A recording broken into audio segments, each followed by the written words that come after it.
Hey everyone, welcome to the show. I have additional details to share about Donald Trump's indictment, also reactions to his pending arrest.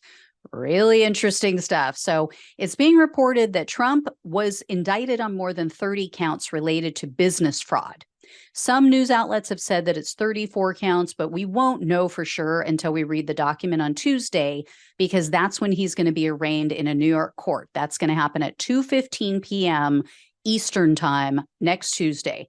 Trump's former attorney and fixer, Michael Cohen, is now speaking out a bit. On Thursday night, he told CNN that this New York indictment, quote, certainly goes well past the Stormy Daniels hush money payments, and that there's, quote, a pretty significant number of charges.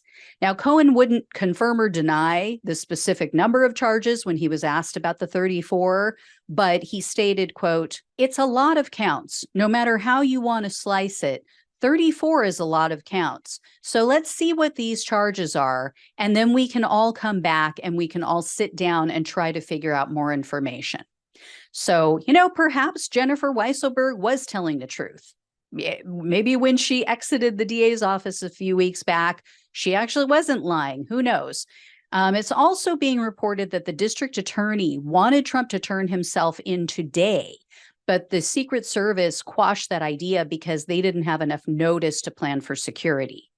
So Trump, as we all knew, had a meltdown. He went on his failing social media site and he wrote that the radical left monsters indicated him.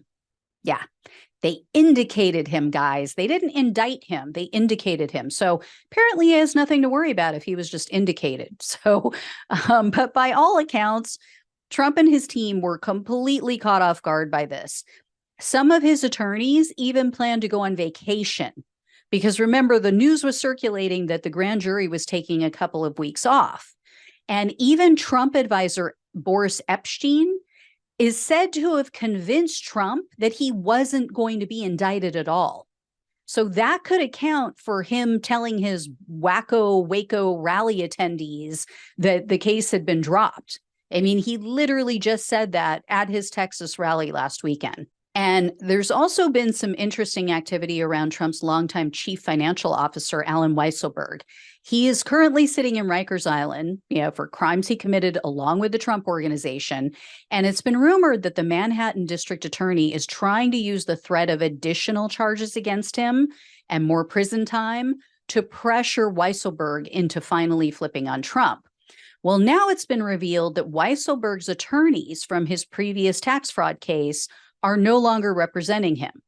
And those two attorneys were being paid by the Trump Organization. Now, one of Trump's attorneys has denied that there's anything nefarious going on that has nothing to do with Trump's indictment, and that, Weisselberg hasn't flipped. But this wouldn't be the first time that they put out misleading or false information. So we'll see what happens on that front. We wouldn't know necessarily if Weisselberg had testified in secret to this Manhattan grand jury. So we'll find out. But meanwhile, Republican lawmakers are just losing their minds. They're losing their shit over this. They're calling for protests, specifically Marjorie Taylor Greene. She put out a call for protests in New York on Tuesday. She said on Twitter that she's going to be there to show her support for Trump. That prompted Twitter users to get the "See you next Tuesday" hashtag and the whole phrase trending on Twitter, which I just love for her. Just gotta love it. So, and then Lindsey Graham, he was on Fox News last night. He was literally almost in tears. And then he was begging for everyone to donate to Trump because, the so-called billionaire needs everyone's money to cover his attorney's fees.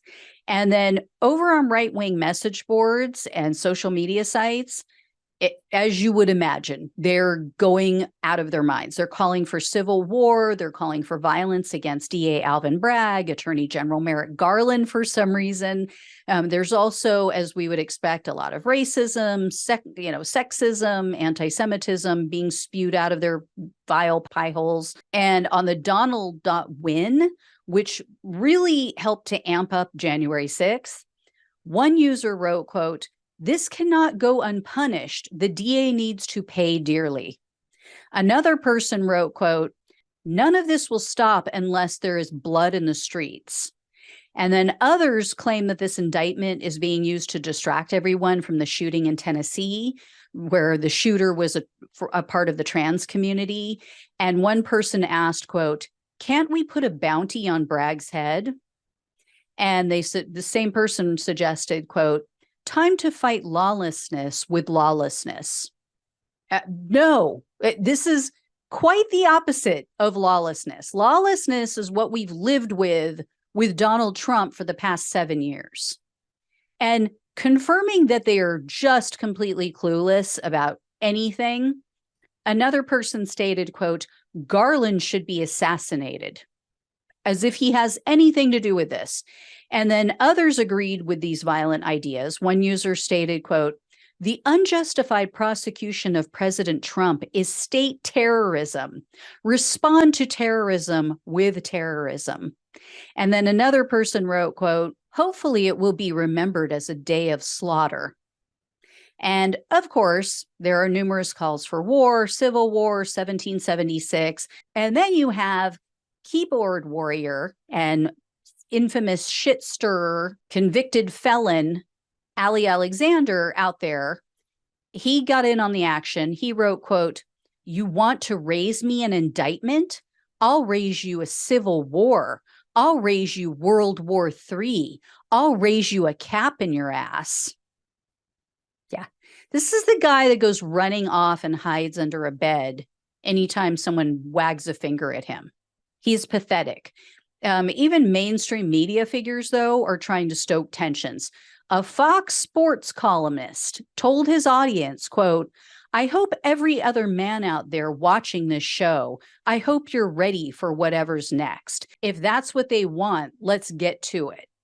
And when one of Tucker Carlson's guests said that the U.S. is becoming an authoritarian state, Carlson said, quote, "Probably not the best time to give up your AR-15s. And I think most people know that." Now, surprisingly, QAnon adherents see this indictment as a positive development. Leaders in the QAnon cult are telling their followers this is what they've been waiting for. They claim that this will not only unite voters behind Trump, but they're saying that this is going to enable Trump to arrest Hillary Clinton and other people. So, hey, whatever keeps them happy. Keep smiling, keep shining. Trust the plan, you guys. Stay calm. All is going to plan.